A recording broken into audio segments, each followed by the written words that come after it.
They had braced themselves for hatred. As the transport trucks rolled through the sweltering Texas sun, the young German women sat rigid, their eyes darting nervously toward the open world outside. These were prisoners of war, enemy women pulled from the ashes of Europe and carried across the Atlantic into the heart of America. Everything they had been told prepared them for chains, for spitting crowds, for humiliation at the hands of victors eager to take revenge. But what they found was something they couldn't believe. Instead of jeers, there were curious smiles. Instead of locked cells, there were tidy barracks with open doors. Townspeople watched them with fascination, whispering as if movie stars had arrived in their midst. Some civilians even waved, offering food or small gifts. These women, who had once stood in the shadow of the Reich, were suddenly being treated not as enemies, but almost as celebrities. The shock was overwhelming. Confusion mingled with suspicion. How could it be possible that in wartime America, women who had worn the enemy's uniform could walk so freely, could be met with kindness instead of contempt? It was a scene so surreal it seemed torn from fiction. And yet, this was reality, a forgotten chapter of World War II history that defied expectation and begged a deeper question. Why would the United States welcome its prisoners this way? This was only the beginning of a story more unbelievable than the women themselves could ever have imagined. The story of these women did not begin under the hot sun of Texas. It began in the chaos of war, in the desperate final months when the Reich was stretched thin and the front lines buckled beneath Allied advances. Many of the female prisoners who would one day walk through American towns began as auxiliaries in the German military, nurses tending to the wounded, secretaries recording the endless flow of orders, or camp workers assigned to administrative posts. They were not frontline soldiers, yet war pulled them into its machinery all the same. When Allied forces swept across North Africa and then into the heart of Europe, surrender was not a choice, but an inevitability. German divisions collapsed. Supply lines crumbled, and even those far from the battlefield were caught in the dragnet. Some of these women were rounded up in makeshift camps outside Naples or Marseille, where exhausted German units had abandoned their stations. Others were captured during the North African campaign, taken alongside thousands of German and Italian prisoners who had fought under Rommel's command. They were herded together under armed guard, stripped of illusions, and left to wonder what fate awaited them. Fear spread quickly. Rumors whispered through the camps painted a grim picture of what capture by the Allies meant. Stories circulated of starvation, hard labor, and merciless punishment. Many believed that being sent to America was a death sentence, a place where vengeance would be exacted on those who had once served the Reich. In their minds, there was no reason to expect mercy. They were, after all, the enemy. The journey across the Atlantic only deepened their dread. The ships that carried them were vast and crowded, holding not just women, but thousands of male prisoners as well. Guard towers loomed on deck, and the endless stretch of ocean was a reminder that escape was impossible. The voyage was long and uncertain, filled with nights where the silence was broken only by the crashing waves and the occasional thrum of engines below. The women huddled together in narrow quarters, whispering about what might await them. Would they be forced into hard labor in fields or factories? Would they be paraded as trophies of war? Would the people of America spit in their faces for the destruction their nation had caused? Each mile brought them further from the war-torn continent they had once called home. Europe, with its ruined cities and starving families, fell further behind them. Ahead lay an unknown world, a land they had only heard of in propaganda or seen in smuggled photographs. To many of them, America was a place of abundance, but it was also the stronghold of their enemy. They imagined steel fences, snarling dogs, and watchtowers waiting for their arrival, yet beneath the fear was another, quieter thought, curiosity. What if the rumors were wrong? What if life in America was not a punishment, but something else entirely? No one dared to say it aloud, but in the silence of the night, with the Atlantic stretching endlessly around them, Some of the women began to wonder if their fate might not be what they had been told to expect. When the first faint outline of the American coast appeared on the horizon, their hearts pounded with dread. They were stepping into the unknown, into the land of their enemy. They braced themselves for hostility, for cruelty, for the cold embrace of prison life. What they could not yet imagine was that the reception awaiting them would be so surreal, so utterly unbelievable, that it would shake the very foundations of everything they had been told about the enemy. Because in Texas, they would not be met with vengeance, but with fascination. When the ships finally docked and the women were led onto American soil, the weight of their expectations pressed heavily on them. They marched in silence, eyes cast downward, bracing themselves for the jeers of angry crowds, for spit on their uniforms, for the harsh reality of prison fences. Instead, what they encountered in Texas was a sight that seemed to defy the very logic of war. The camps awaiting them were nothing like the images they had conjured in their minds. Spread across the sun-baked plains of Texas, the facilities were organized, clean, and shockingly well kept. Neat rows of wooden barracks stood beneath wide-open skies. Gardens lined the walkways, and fields stretched out beyond the wire fences, not with mines or guard dogs, but with farmland and open pasture. There was an orderliness, a strange sense of calm that felt less like imprisonment and more like an uneasy version of community life.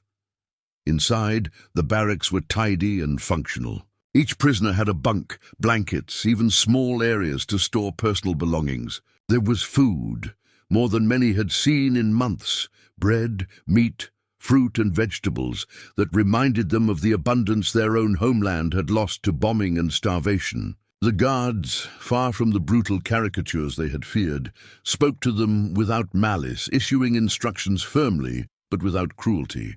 To women who had spent months expecting punishment, this unexpected civility felt surreal, almost unsettling. And then came the true shock, the reaction of the townspeople. Texas, with its small towns and wide streets, was not a place where prisoners remained hidden. Locals saw them on work details, in guarded groups outside the camps, and sometimes even within reach of community life. But instead of hostility, there was curiosity. Civilians would pause and stare, whispering among themselves. Some waved, others offered small gifts or greetings in broken German or halting English. To many Americans, these young women, so far removed from the destruction overseas, seemed exotic, almost glamorous. It was as if movie stars had arrived from another world. Young men craned their necks for a better look, fascinated by their accents and foreign mannerisms. Women, too, seemed curious, sometimes stopping to speak through the fence, asking questions about life in Germany. The prisoners could hardly believe it. They had expected to be hated, yet here they were, treated as if they were visitors from a distant land rather than the enemy of the United States. The contradiction gnawed at them. The war still raged across Europe. Their countrymen were fighting and dying against American forces, and yet here, in the heart of Texas, they were being looked upon with something close to admiration. It was both flattering and unsettling. For some, it was a welcome relief from the fear that had haunted their journey. For others, it was disorienting, even dangerous, because it blurred the line between enemy and guest. At night, in their barracks, the women whispered about the day's events. Some laughed nervously at being waved at like celebrities. Others worried aloud about the consequences. What if their families back in Germany knew how they were being treated? Would they be branded traitors for accepting kindness from the enemy? Yet no matter their feelings, they could not deny that life in Texas was something utterly unexpected. The strangest moment came when they realized just how free they were allowed to feel. Work assignments outside the camp gave them glimpses of American life. Fields of cotton, farms bustling with workers, towns humming with daily routines. They were not beaten or starved. They were not paraded in chains. Instead, they were given tasks, food, and even opportunities to mingle indirectly with the communities around them.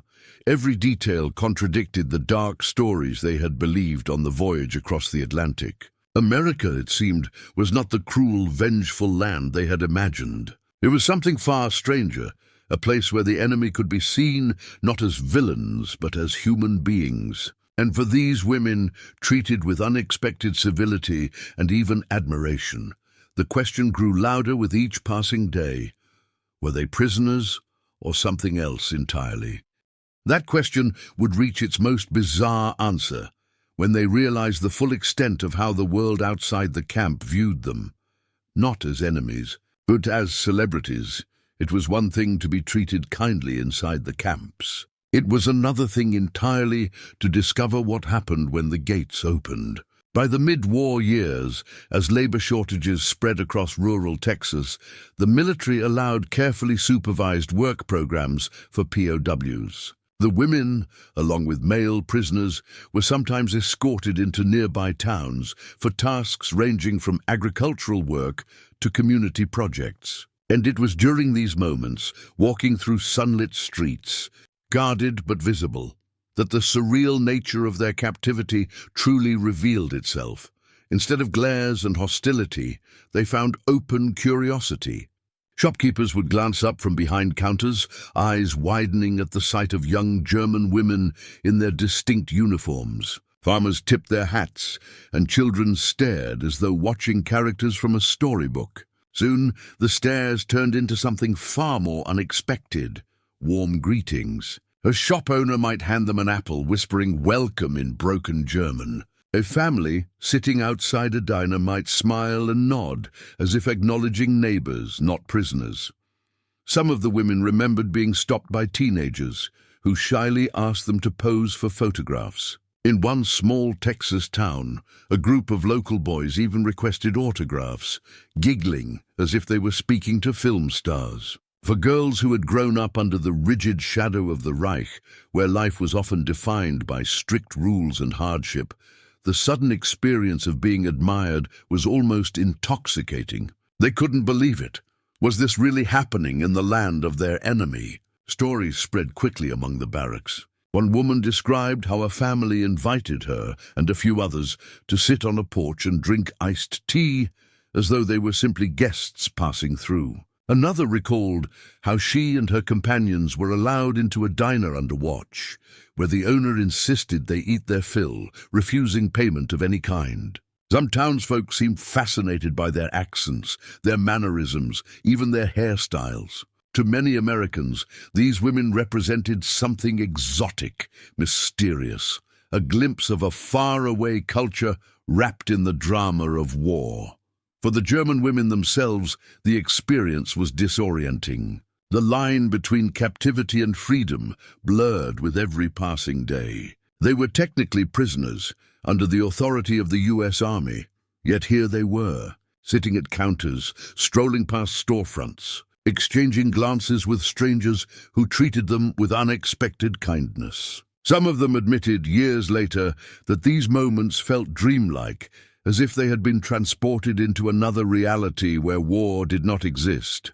Of course, not everyone welcomed them. There were families who had lost sons and brothers overseas, and for them, the sight of German POWs treated with friendliness stirred anger and resentment. Yet even in these cases, outright hostility was rare.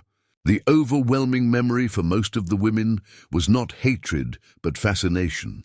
Fascination so strong that at times it crossed into admiration.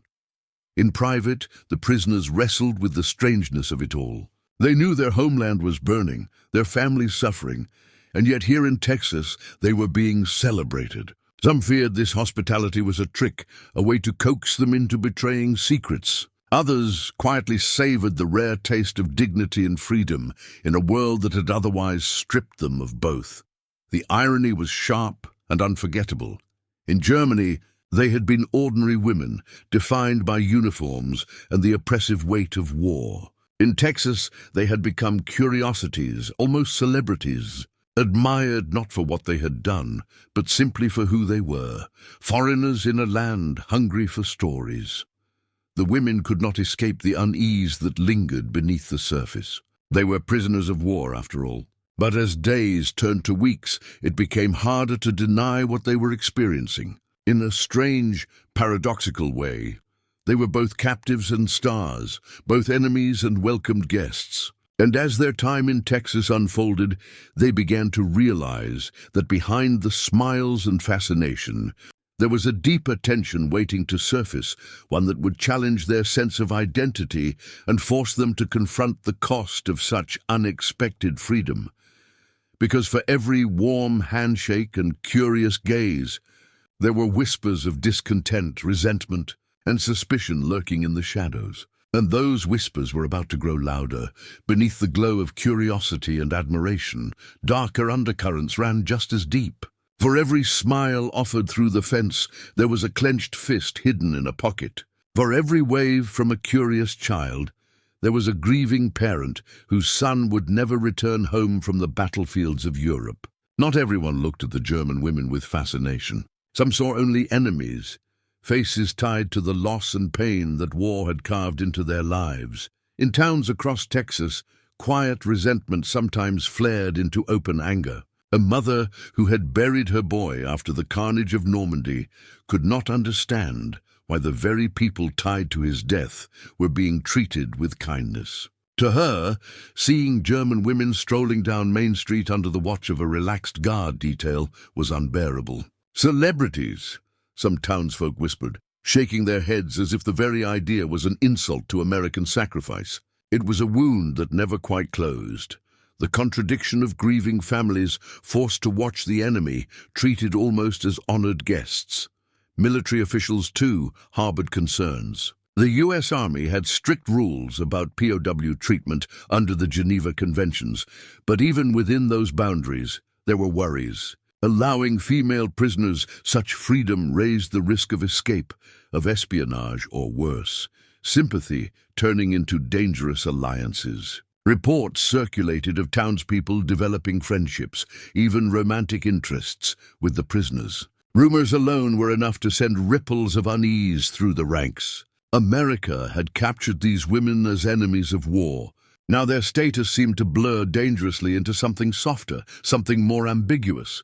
And what of the women themselves? They lived caught in the strangest contradiction of all. By day, they were waved at, admired, even envied. By night, in the quiet of their bunks, they wrestled with the guilt that clawed at them. Their families back in Germany were enduring hunger, bombings, and occupation. Their brothers and fathers were still fighting and dying on the front lines. Meanwhile, they were being offered iced tea on porches, food in diners, and smiles from strangers. The contrast was almost unbearable. Some felt a deep unease, as though they were betraying their homeland, simply by enjoying this unexpected kindness. Others pushed the guilt away, savoring the rare moments of normalcy, perhaps for the first time since the war had begun. But even within the camps, tension simmered. Not every woman saw the American friendliness as genuine. Some whispered that it was all a trick, a way to gather intelligence, to make them drop their guard. Others, fiercely loyal to the Reich, scorned their companions for accepting kindness from the enemy. To them, the smiles of Texans were poisoned gifts, reminders that they were still captives, no matter how gentle the chains appeared. This tension built like a storm on the horizon. To the outside world, the story of German women POWs in Texas seemed like a curiosity, a footnote to a larger war. But to those living inside it, the experience was far more complex. Every smile carried a shadow, every wave a reminder of the lives lost, the battles still raging overseas, and the uncertainty of what awaited them when the war finally ended. The contradiction was almost too heavy to bear. Prisoners who were treated as celebrities, enemies who were seen as neighbors, women who were both admired and resented at the same time. It was a fragile balance, and as the war edged closer to its final bloody conclusion, that balance would not hold, for soon the walls of illusion would crumble. And when they did, the women who had walked Texas streets like stars would find themselves staring into a much harsher reality. The collapse of the Reich, the fall of their homeland, and the shattering of the strange freedom they had come to know. The end came not with gunfire or explosions, but with whispers that grew into undeniable truth. Germany had fallen. The Reich that had demanded their loyalty, the homeland that had seemed eternal in propaganda films and speeches, lay shattered in ruins. News spread through the camps in Texas in fragments. Rumors from guards, crackling radio broadcasts, the haunted look in an officer's eyes as he read the headlines. For the German women, the war's end was not celebration. It was collapse. The strange celebrity life they had lived in Texas evaporated almost instantly. The curious glances in town faded, the smiles turned cautious, and the invitations to porches and diners quietly ceased. They were no longer exotic guests or curiosities. They were once more simply prisoners of a defeated enemy, remnants of a regime the world now despised. Where once they had walked like stars, now they sat quietly in their barracks, staring at the floor, wondering what awaited them across the Atlantic. Repatriation began swiftly. Trains carried them to ports where the same ocean they had crossed months earlier stretched before them. This time, not as a bridge to the unknown, but as a return to devastation. Some women wept silently on the voyage. Back, clutching photographs of families they feared were gone. Others steeled themselves, faces hard, determined to survive whatever ruin lay ahead.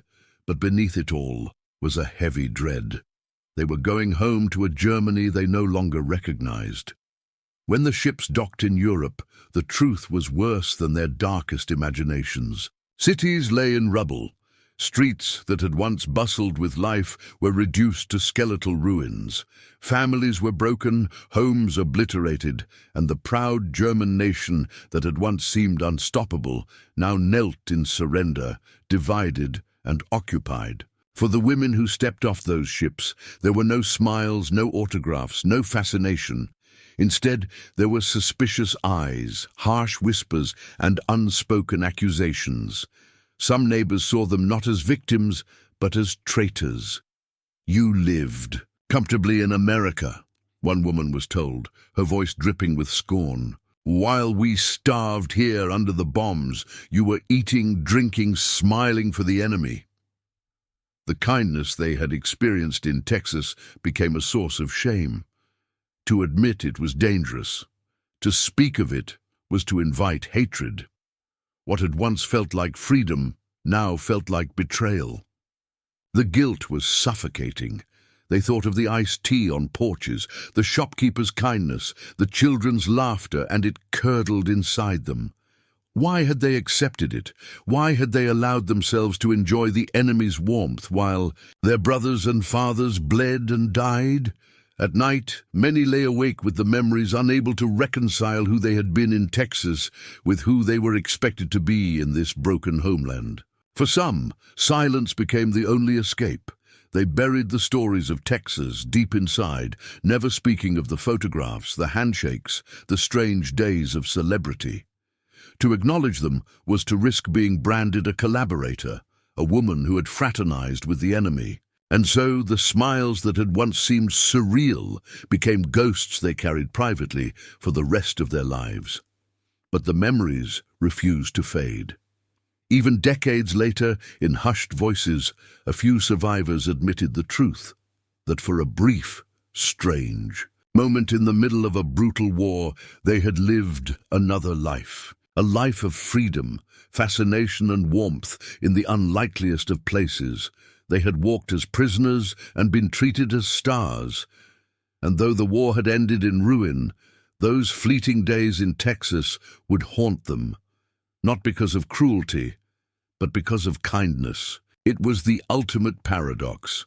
They had been enemies, they had been captives, and yet for a season they had been seen, admired, even cherished.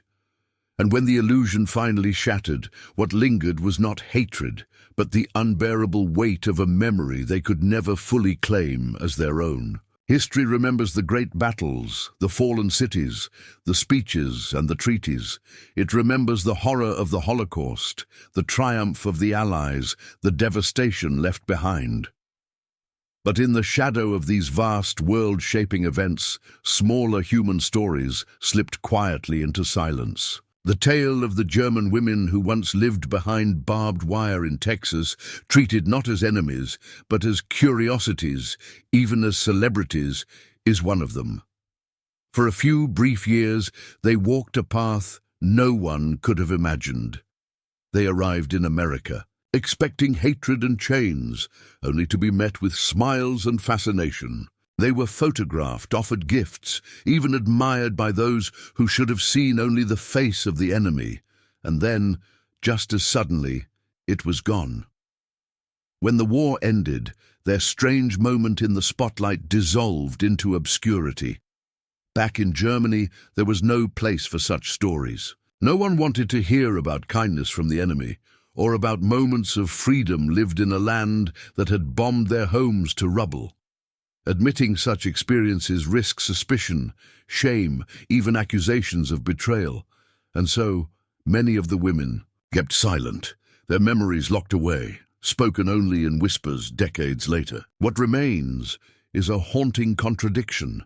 These women had been both captives and stars, enemies and neighbors, despised and admired. They experienced a reality that should not have existed, a fracture in the logic of war where humanity briefly broke through. And yet, because it did not fit the narrative of victory or defeat, their story was left behind, forgotten, like faint footprints on a Texas road long since paved over.